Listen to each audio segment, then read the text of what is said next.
Hi guys, this screencast is going to talk to you all about how to begin your demonstrative, otherwise known as how-to speech.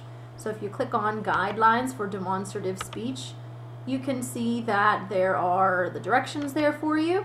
This is a large speech, it's a major speech, so it's worth 100 points.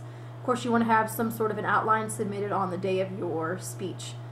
Afterwards, you'll complete a peer appraisal as well as a self-evaluation, and the total points possible that ends up being 120 points.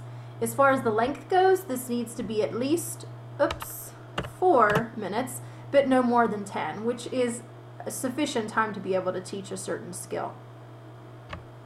So you have two options with this. You can record your speech in YouTube, or you can do this live. So your task is to demonstrate a particular skill to the class and evaluate the speech as well as the presentations of others. So we are the students, and your job is to teach us how you know what you know. Your job is to teach us the skill or the task. So your speech should start with some sort of introduction. This is the case with any speech, so you can click here to go back to that lesson on attention getters. And it basically is just going to serve as getting the attention of your audience. That's been the case with any of the introductions that you've done up to this point. Now, the body of the speech can be divided into a couple different sections. So I said, for example, if you're doing a craft, you want to have a section on materials, one containing the steps, and a final section on how to care for the display of the final product. So those would be the main sections of the speech. If you're demonstrating how to play field hockey, the sections might be the number of players in different positions and the most general rules of the game, and maybe 2 or 3 important stick maneuvers. So try to find a way that you can divide the body of your how-to speech into sections. 3 would be sufficient. If you start getting into more than 4, then that gets to be more than the time that's allotted for the speech. Once you've completed the body of your speech, then it's time to move on to the conclusion. The conclusion, as is the case with any other speech, is generally to summarize or reinforce the main steps that you went over in the speech. So if it's truly effective, the audience should be inspired and empowered to go ahead and give it a try.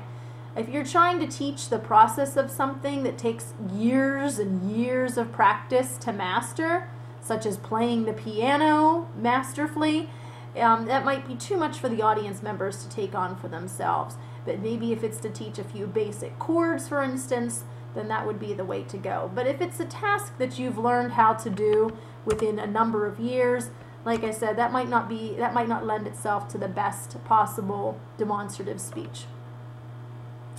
A few additional notes I give to you here. It's a fun speech. That might seem like an oxymoron, but it is a fun speech, fun presentation for you to share with us your talents and interests.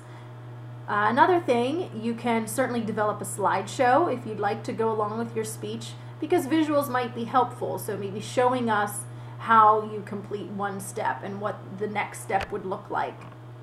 So why don't you use some time to, maybe today or in the near future, to start searching about some ideas that you could get for your speech. You can Google different topics, or I've given you 2 different websites that you can use. So hopefully this screencast has given you more of a definitive idea of what's expected for your demonstrative speech. Thanks so much, and get to it.